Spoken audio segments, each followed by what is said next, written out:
আসসালামু আলাইকুম এভরিওয়ান। আজকে আপনাদেরকে আদা এবং হলুদ দিয়ে ডক্টর জাহাঙ্গীর স্যারের অত্যন্ত শক্তিশালী প্রদাহ দমনকারী পানীয় তৈরি করে দেখাবো। আদা এবং হলুদ খেলে কি কি উপকার পাবেন এবং কারা খেতে পারবেন না বা কিভাবে এই পানীয়টা তৈরি করবেন তা নিয়ে বিস্তারিত আলোচনা করব। আশা রাখছি আপনাদের উপকারে আসবে। প্রথমে আমরা জেনে নিব আদা এবং হলুদের পুষ্টি গুণাগুণ।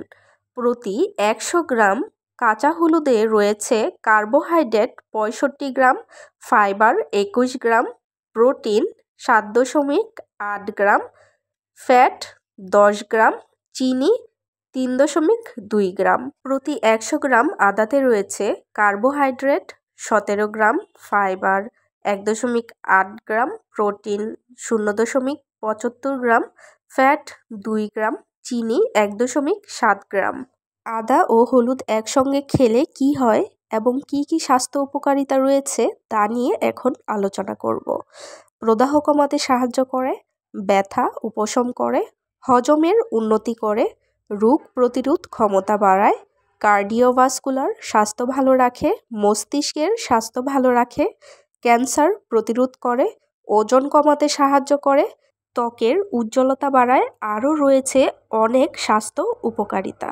এখন আমরা জেনে নিব আদা আর হলুদের এই মিশ্রিত পানিটা কিভাবে তৈরি করবেন, কিভাবে সংরক্ষণ করবেন এবং কারা খেতে পারবেন, কিভাবে খেতে পারবেন এবং কারা খেতে পারবেন না।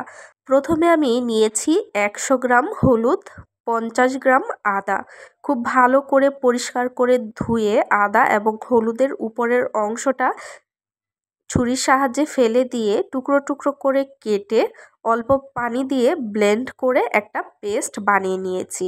যেহেতু আমি অনেক দিনের জন্য এটা একবারে বানিয়ে নিয়েছি সংরক্ষণ করার জন্যে, তাই আমি অল্প অল্প হলুদ এবং আদার পেস্ট একটা আইস মোল্ডে সংরক্ষণ করার জন্যে রেখে এটা ফ্রিজে দিয়ে জমিয়ে নিব। এভাবে আইস কিউব তৈরি করে নিলে প্রতিদিন সকালবেলা যখন আমি এই পানীয়টা তৈরি করতে যাব তখন এটা খুব সহজ হয়ে যাবে। আমি এটা ১ মাসের জন্য বানিয়ে নিয়েছি। ১ মাসের জন্যেই আপনারা বানিয়ে নেবেন, বেশি দিনের জন্য বানানোর প্রয়োজন নেই। এখন একটা বক্সে এই কিউবগুলো সংরক্ষণ করব। এখন আমি দেখিয়ে দিচ্ছি এই অত্যন্ত শক্তিশালী পানীয়টা কিভাবে তৈরি করবেন। প্রথমে নিয়ে নিয়েছি একটা আদা এবং হলুদের কিউব। এখানে নিয়েছি ২ টেবিল চামচ পরিমাণে লেবুর রস। অবশ্যই লেবুর রসটা ব্যবহার করতে হবে। এখন দিয়ে দিচ্ছি উষ্ণ গরম পানি। অবশ্যই এখানে উষ্ণ গরম পানি ব্যবহার করতে হবে, কোনো রকম ঠান্ডা পানি ব্যবহার করা যাবে না। এখন খুব ভালো করে মিক্স করে নেবেন। আপনারা ইচ্ছে করলে এই পানিটা ছেঁকেও খেতে পারেন, তবে আমি এইভাবেই পান করব। এখন আপনাদেরকে বলে দিচ্ছি এটা কিভাবে খাবেন। সপ্তাহে ৪ দিন খালি পেটে এই পানিটা খেতে হবে। এখন বলে দিচ্ছি যারা এই পানীয় পান করতে পারবেন না, অ্যালার্জির সমস্যা রয়েছে যাদের, তারা এই পানীয় পান করতে পারবেন না। গ্যাস্ট্রিক আলসারের সমস্যা রয়েছে, ডায়াবেটিকের সমস্যা রয়েছে, গর্ভবতী মা, স্তন্যদানকারী মা, পিত্তথলিতে পাথর রয়েছে, উচ্চ রক্তচাপ যাদের রয়েছে তারা এই পানীয় পান করতে পারবেন না।